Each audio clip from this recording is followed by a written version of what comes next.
Recipe आगे माछ मांस सब फिका लगे पखाड़ भात सहित पूरा जमीज एवं जे ट्राए करना सांगे सांगे ट्राए करूँ संगे संगे बने फैमिली मेंबर समस्त को दिंतु बहुत खुशी होजिबे। नमस्कार जय जगन्नाथ मु ममता स्वागत करुछि आपण मानको मो चैनल उड़िया घर चलणी को। आज आम प्रस्तुत करबा टेस्टी जह्नी बरा पुणी देसी स्टाइल रे। तो चलतु केमिति कोन बनेली। एठी मो पाखरे अछि जह्नी को प्रथमे आमे भल भाबरे धोई चोपा छड़े नबा।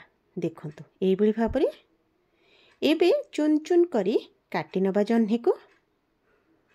सब बेले आमे जह्नी को गोटा समय ही चोपा थिबा समय रे धोई देबा आउ चोपा छड़ी देके काटी देबा। एमिति करबा द्वारा पानी अंश आ बेसी रहे नाही। एठी छोट छोट खंड करि सारिबा परे 3टी मीडियम साइज रो पियाज को दे देली। लंका गुंड हळदी गुंड अदा रसुण पियाज रो पेस्ट मसला लूण कंचा लंका आ रसुण को चुन चुन करके काटिकी रखिथिली। प्रथमे ए सब को भल भाबरे आमे टिके मिक्स करनबा। आपण माने जदि पसंद करूथिबे राशि को मध्य एठी ऐड करि परिबे। तो भल भाबरे एठी मिक्स हो गला परे मो पाखरे अछि चाउल चूना आ बेसन को भल भाबरे गुळै नबा।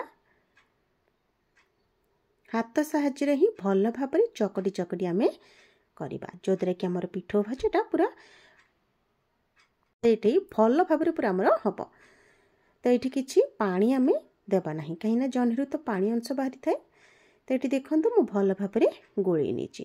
तावारे सोरिष तेल हो जो तेल आपण माने यूज करंती देई देबे एवं एमिति टिक्की भलिया शेप देकी भाजी नबा।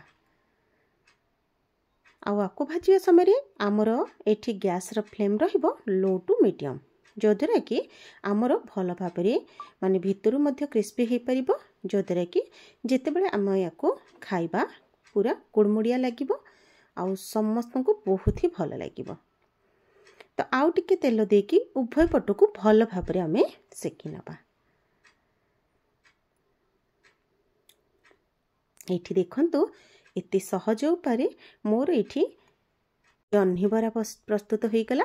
एबे गोटे प्लेट को सर्व कर देबा। जह्नी रे गोटी प्रकार रेसिपी करी जदि आपण माने बोर ही गलणी निहाती मु आपण मानकु सजेस्ट करिबी ए रेसिपीटा ट्राए करंतु। वीडियो को फुल वॉच करंतु जो द्वारा कि आपण माने भल भाबरे जानि परिबे। रेसिपी भल लागिले लाइक करिवे कमेंट करिवे सांग मानक सहित शेयर कर देबे। नुआ थिले मो चैनल को सब्सक्राइब कर देबे। रहिली नमस्कार।